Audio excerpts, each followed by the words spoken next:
You hear a lot about safe stocks and safety when the market starts to sell off. In this video, we're going to give you a few ideas of not only what to look for when it comes to safety in investing, but also some stocks to look at as well. Here's what we're going to talk about, guys, in this video. How you can weather the storm. What does that even mean?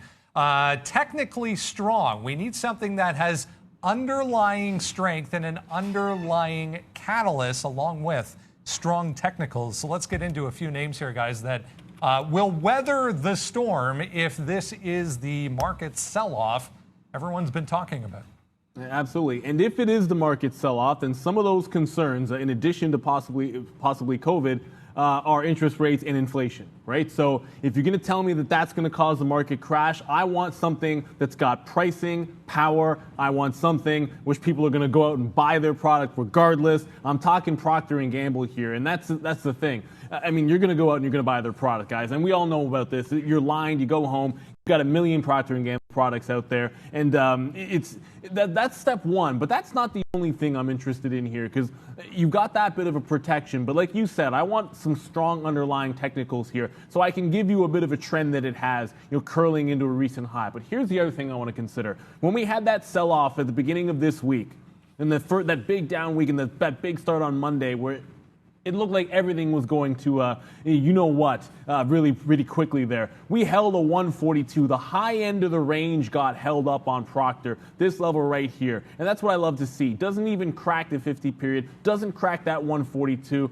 You're talking about $3 to $4 off of 146. We didn't even sniff 5% on Proctor. That's a fantastic sign. The other point is you have another support level which would come into play, shy of a 10% correction, if you even got it.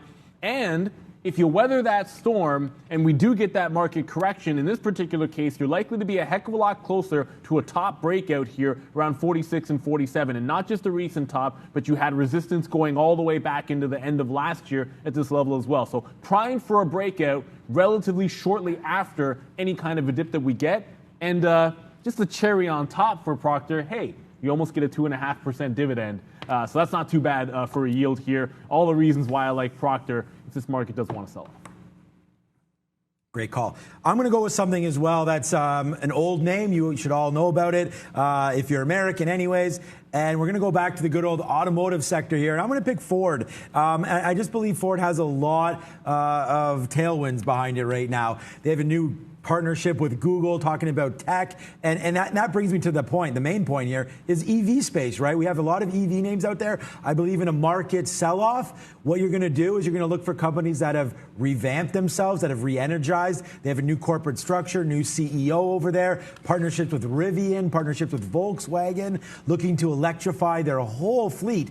The F-150 is the most popular selling vehicle in North America. That becomes electrified in spring of 2022. So if this sell-off happens, it's going to happen right into this release. So I think that that Ford picks up off of that news. They have the Mustang Mach-E, the F-150, and they're looking to just go over and over all of their models with electrified news, right? So that's going to be coming up through there. I believe also, Brendan, you did talk about technicals. I mean, market sell-off. So right now, is the market selling off even right now? Because if you look at Ford, I mean, where did we dip down to? 1250? I mean, today, the last couple of days, we've taken out new highs here for this month, I guess, or so, breaking through 1330. I just think it's setting up, and you have a technical bottom here at 1250. But if the market really sells off, how low are we going to go? Down to 11? I mean, even if we get down there, I think you load up ready for this pop back to the upside. So I'm a big fan of Ford here. I think your money's safe with this company, even in a market sell-off. During a market sell-off, and I want to stick with that idea, the technical side of things. During a market sell-off, it's important to not overextend yourself and get too excited about market moves. And one of the things you can do to do that is find stocks that are kind of boring, that don't really do anything over a period of time. I'm going to show you one right now that I'm talking about here, guys. Verizon. And I've highlighted two things here. Verizon, first off, this is the pandemic sell-off from 2020. Top to bottom, the stock moved 21.5% only when the market, everyone knows, obviously moved a hell of a lot more than that. Also, I've highlighted this very significant level that if you go way over here to the left side of the screen, we're talking about the beginning of 2018. So 2018 through to, look where this thing is sitting right now today at 54.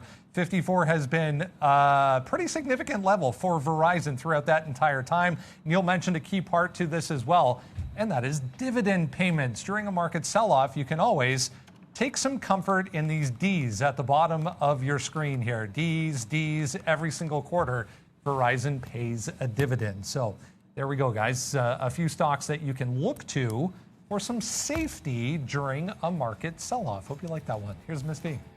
Hey guys, thank you for sharing these stocks with us. Dear viewers, please subscribe to this channel to see more great videos.